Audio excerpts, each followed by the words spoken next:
Hey guys, welcome to another installment of Joe's Super Awesome Podcast. And this week, we're talking about the future. Well, potential future. Have you heard of the shopping website Amazon? I'm sure you have, and if not, they're kind of a big deal in the e-commerce industry, but they're looking for a brand new place to put their new headquarters called HQ2. And wherever they land, they hope to fill 50,000 jobs, paying on average $100,000 in salary. That's a lot.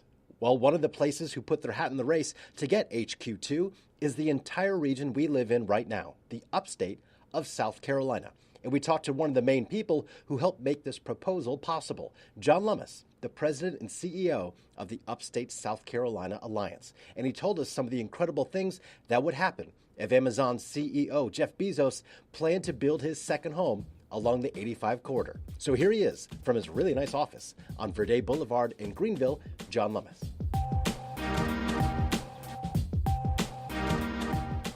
For those that don't know, what is the Alliance? The Upstate SC Alliance was formed in year 2000, and we are a regional economic development group for the upstate 10 counties of South Carolina.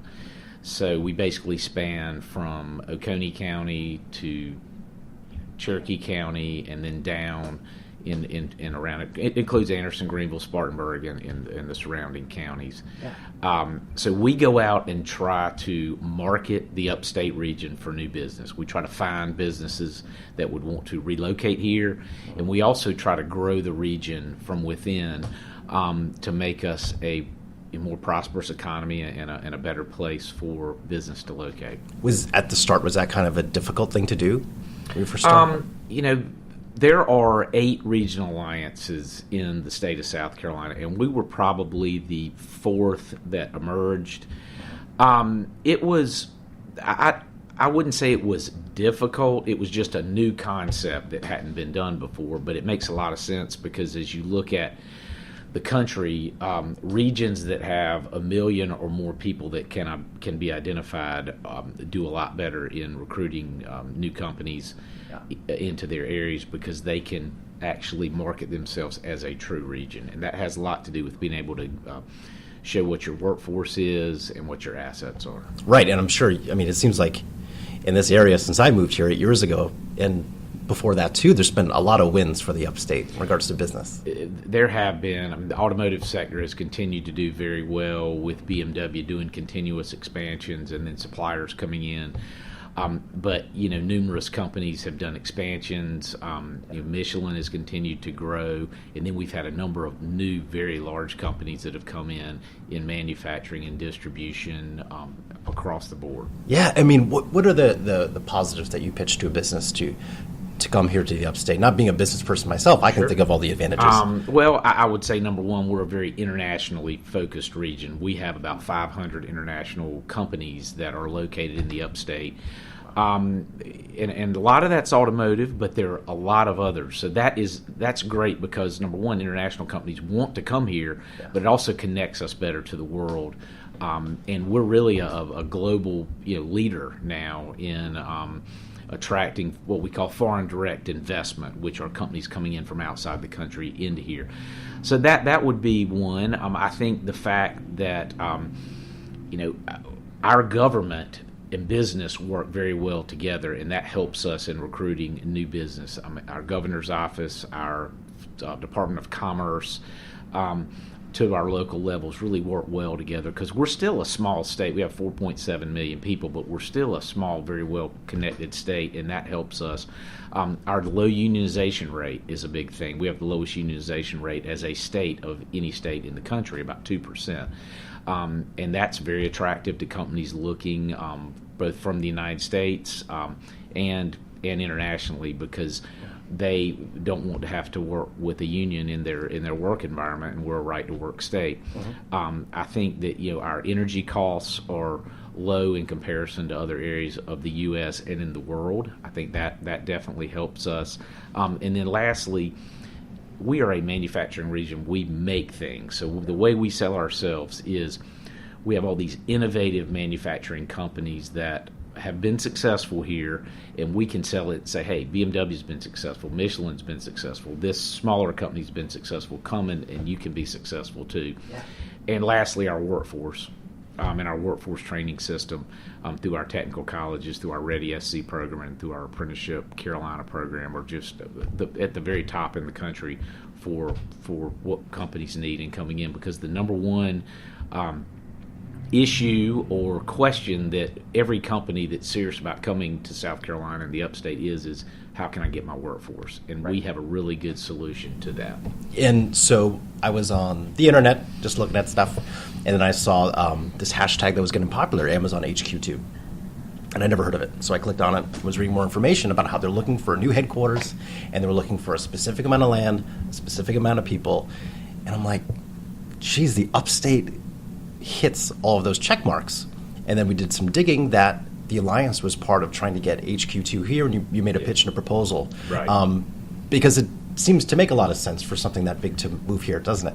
It does. And when this RFP came out, obviously everybody in the country wants to have an Amazon headquarters in their area.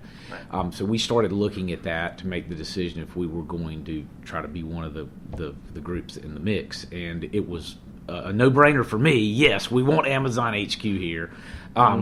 So we started the process of working with our local economic developers in our counties and our regions, and obviously we had to have some sites that would work. So we submitted sites to Amazon, but also as part of our package, the big things they were looking for, as you know in reading it, were the quality of life, the quality of transportation, the interconnectivity of communities, and then they needed 50,000 people.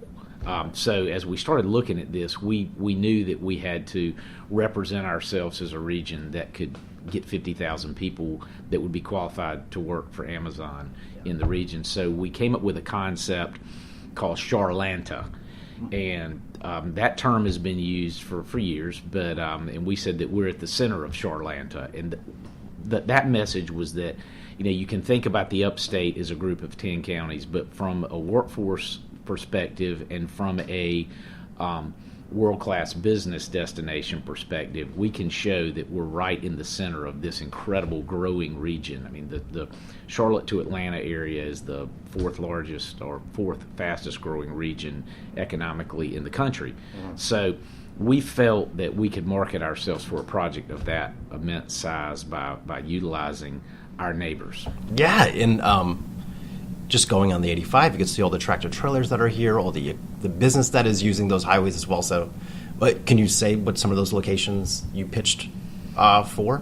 Well, not specific because it's still in the phase of being considered. But we had sites in 5 of our 10 counties that were submitted that we submitted to them. Obviously, urban sites will probably be more attractive to them, but there were different ones throughout the region. So, anyway. Okay, and I mean, if this came to the area, what would that mean for the upstate? It would be it would transform our entire economy, much like BMW did when they came here 25 years ago. It would just as we cannot imagine. We couldn't have imagined in 1992 when they announced that BMW was going to come here, the impact that it's had on our region. It would be very similar with Amazon coming here.